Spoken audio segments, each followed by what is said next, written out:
সুপ্রিয় দর্শক মণ্ডলী, আসসালামু আলাইকুম। আজকের তারিখ 17 তারিখ 1 মাস 2025 সাল। লতি দেখায় আপনাদেরকে। গাছের লতি বিক্রি হওয়ার পরেও শীত, তারপরেও দেখেন গাছটা কত সুন্দরভাবে পরিচর্যা করতে হয়। শুধু চাষ করলে হবে না, পরিচর্যার একটা ব্যাপার আছে। এবং অনেকেই বলে যে ভাই কাদা দিয়ে গুঁড়া কেন বাইন্ধে দেন। এই গুঁড়া যখন আপনি কাদা দিয়ে বেঁধে দেবেন, নতুন করে দেখেন গরম ছাড়ার সাথে সাথে লতিগুলো কীভাবে বের হয়। কতগুলো লতি বের হচ্ছে এবার দেখেন। একটা গাছে কত পরিমাণ লতি হয় এটা হলো আপনাদেরকে দেখায়। যখন বড় হবে তখন আরও ভালোভাবে দেখতে পারবেন। প্রত্যেকটা গাছ থেকে দেখেন লতি বের হচ্ছে। দেখেন এক একটা গাছে কতগুলো করে লতি বের হচ্ছে। এটা মূলত আপনাদেরকে দেখানোর উদ্দেশ্য যে কেন গুঁড়া কাদা দিয়ে বেঁধে দেওয়া লাগে এটা দেখেন।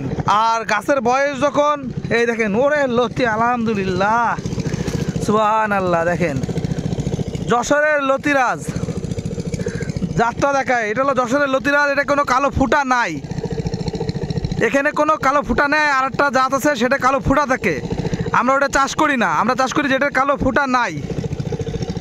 এবং লতি দেখেন কত পরিমাণের লতি ধরেছে দেখেন।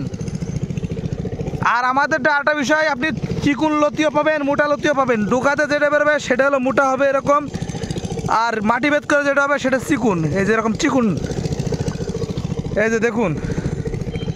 তো আর কিছুদিন পর আরও ভালোভাবে লতি বের হবে, সেটাও আমি আপনাদেরকে দেখাবো। শুধু আপনাদেরকে একটা বিষয় বোঝানোর জন্য এই ভিডিওটা করা হচ্ছে যে আমাদের কাছে মোটা চিকুন দুই ধরনেরই লতি হয়। দেখেন সুবহানাল্লাহ, কেউ না বলে যাবেন না। অনেকেই বলে যে আমি নাকি লতি কচু চাষে বেশি বুঝি, বেশি বগি। তো ভাই আসলে বেশি বুঝার বেশি বুগার কারণটা হলো আপনারা একটু দেখেন, বুঝেছেন?